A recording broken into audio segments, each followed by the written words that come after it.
Kemudian Ustaz, kira-kira efek apa yang dihasilkan dengan adanya resolusi jihad itu sampai kemudian kenapa resolusi jihad? Ya, yang kita sangat meyakini itu sangat fenomenal. Kok bisa-bisanya baru min awakhiris sana. Iya, betul. Dari tahun-tahun terakhir ini baru kemudian dikumandangkan dan pemerintah juga baru mengakomodir. Kemana aja kemarin itu?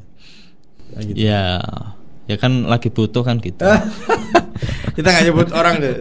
Iya. Ya sama kan waktu fatwa ini dikeluarkan lagi butuh, negara kan lagi butuh, ya kan. Betul katanya profesor siapa itu ya? Sasmita siapa? Iya. Bahwa ulama itu didatangi ketika dibutuhkan kan gitu. Tapi ulamanya tidak pernah merasa bahwa dia didatangi untuk dibutuhkan karena dia merasa punya tanggung jawab untuk ikut serta berkontribusi gitu ya. Betul. Dan perjuangan negara itu salah satu dari kewajiban agamanya itu yang sangat luar biasa itu. Sangat luar biasa itu. Ya karena ya kan semua akhirnya sekarang bilang tidak ada resolusi jihad, tidak ada 10 November kan? Tidak ada 2 Oktober, tidak ada 10 November. Semuanya kan bilang gitu. Alhamdulillah lah. Apalagi yang ekstrim ada tidak ada tebu ireng. Tidak ada Indonesia gitu. Iya. Ta'assubnya luar biasa lah. Fanatisme ya. Nah, awalnya 8 November. 8 November itu peristiwa? Ya kaum santri ini mau ke Surabaya. Oh gitu. Iya kan? Awalnya kan. Ya. Kan sudah nunggu ini. Ya.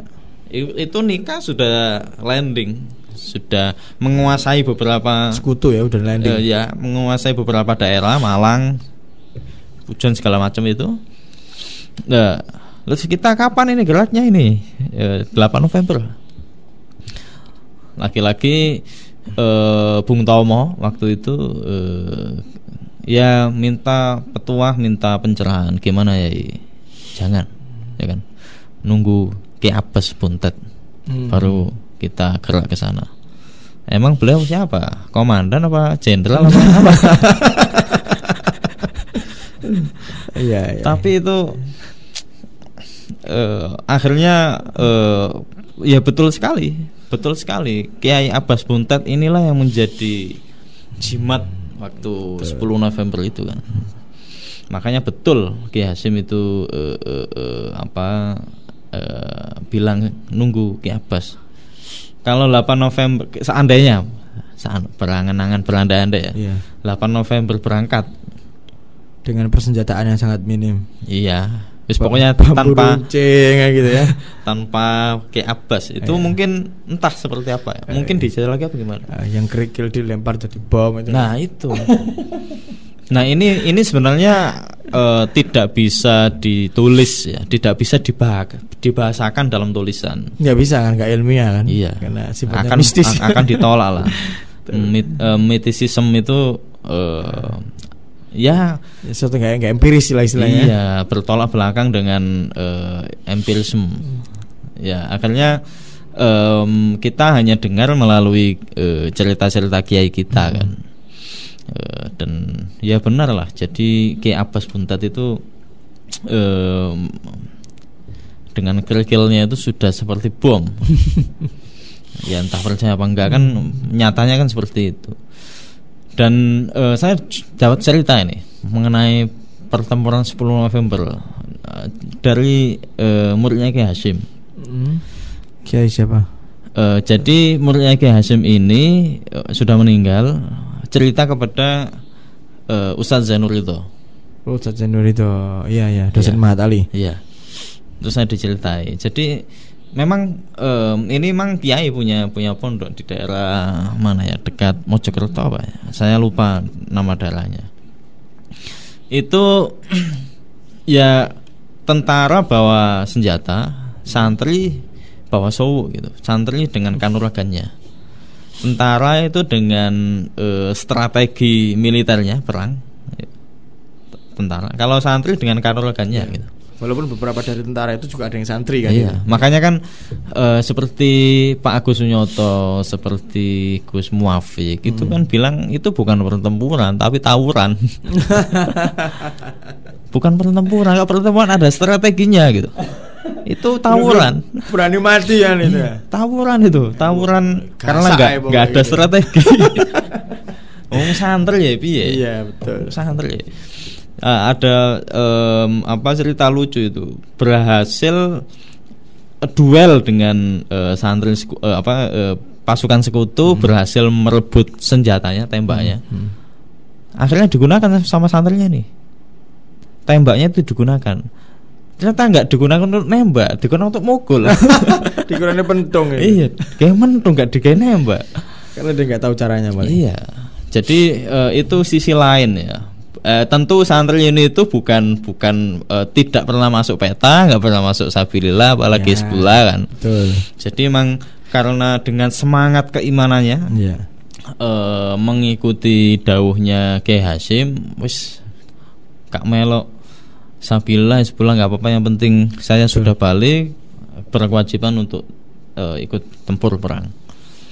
Nah pertanyaannya, seandainya kita hidup di masa itu sudah balik itu kira-kira kita berangkat nggak gitu? Lah terus karena kita sudah hidup di masa sekarang, lah terus apa kira-kira sebagai kaum milenial ini ngapain aja itu di resolusi jihad itu kan? Ya apa ikut perang? Kalau dulu ikut perang, kalau punya uang nyumbang aja. Iya. Atau kalau sekarang ya ikut lomba-lomba itu. Kan banyak lombanya itu kan. Iya. Gimana memperingati resolusi jihad dengan ikut lomba? Nah, bisa ikut lomba atau mungkin jihad jihad melalui profesinya masing-masing. Betul. Itu yang mungkin yang paling penting. Dan jauh lebih penting dari itu yang dipesankan oleh Mas Syahih waktu rapat HSN itu kan. Jadi jangan sampai melupakan rohnya, gitu kan. Kita bolehlah min nahiyatil jismaniyah, pernak-pernik kebiar, apa tilas segala macam. Kirap, ya kan. Min nahiyatil jismaniyah oke. Tapi min nahiyatil ruhiyah, batiniyah ini yang spiritnya ini yang harusnya ditangkap gitu. Gimana? Bayangkan kita hidup di masa itu, istri mengandung berapa bulan, mengandung tua kan. Saya anak saya 2 masih kecil-kecil. Apa ya tego? Apa ya mikir gitu. Saya nggak habis pikir lah ya. Di film Sang Kiai kita divisualkan dengan tokoh Harun gitu kan. Harun itu. Oh ya ini penting ini. Akhirnya kan film itu mengungkap siapa pembunuh Malabi kan. Santri itu bilang benar tak? Ternyata itu benar. Benar. Kiainya sampean itu yang membuat pernyataan itu. Kiai siapa? Kiai Ahyad. Oh, Kiai Ahyad Halimi. Kiai Ahyad Halimi. Jadi beliau Hizbullah.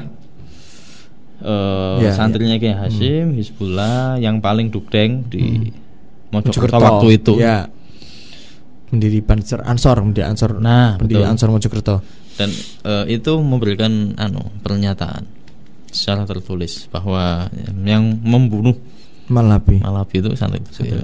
Itu dokumen itu ditemukan di Qila Waqala. Oh, Qila Waqala. Disimpan Gus Riza. Disimpan Gus Riza. Kok bisa dari Mojokerto disimpan Gus Riza ya? Qila Waqala. Dokumennya pernah dilihat oleh jenengan? Oh enggak. Belum. Saya dengar aja dari siapa? Kapan hari kita harus minta Gus Riza? Dengar dari Pak. Setelah ini langsung saya WA mungkin. Pak Hamim. Setelah ini mungkin kita harus segera WA Gus Riza barangkali. Oh ya nanti ke rumah aja. Oh ya kan udah lumayan ya. Gila wakal ya. Semoga aja. Okay.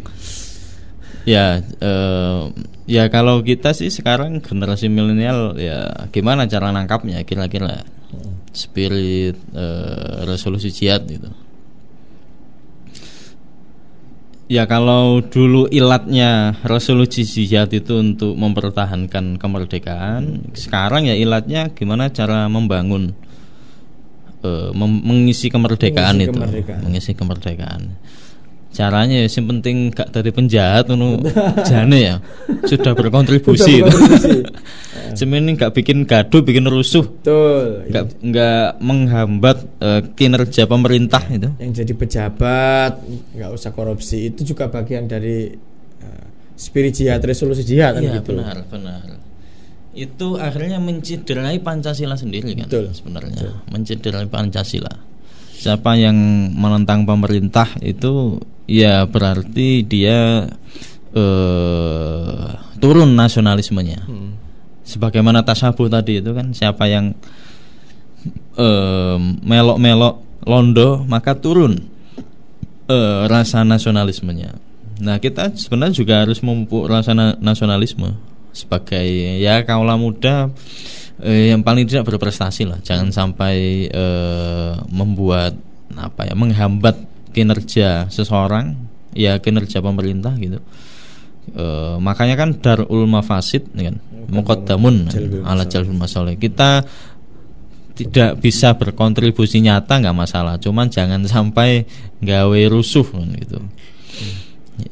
Kalau syukur kalau bisa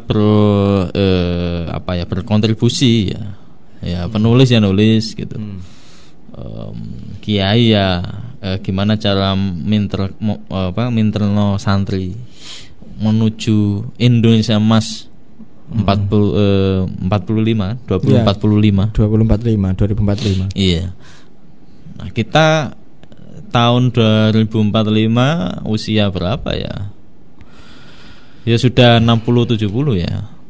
Nah, gimana caranya kita itu berprestasi supaya ikut serta melahirkan generasi emas itu.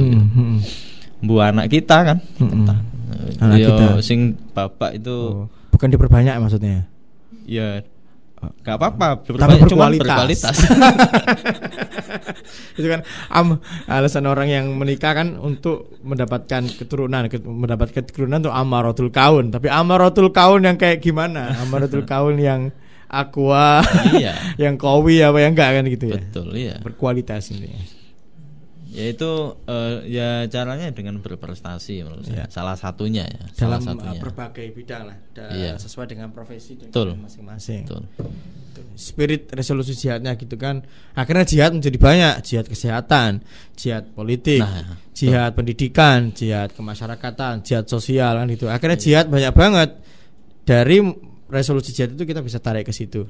Gitu Ustaz ya? Betul. Tema Tebu Ireng sekarang kan? Betul sekali. Tema Hari Santri Nasional atau peringatan 76 tahun resolusi jihad Hadratus Syekh mewarnai bangsa ini untuk mempertahankan, untuk memerdekakan bangsa, mempertahankannya dan mengisinya gitu. Betul. Luar biasa.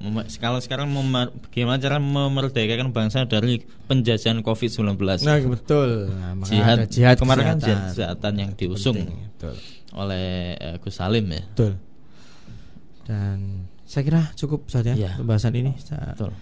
Kita akan lanjutkan lagi dengan pembahasan lain di sesi-sesi yang lain. Tetap di podcast Suara Tebu Ireng, radionya para santri, khairunas anfa'uhum linnas. Terima kasih Ustaz atas waktunya.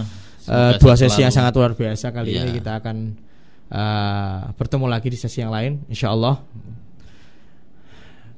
Semoga kita semuanya sehat selalu.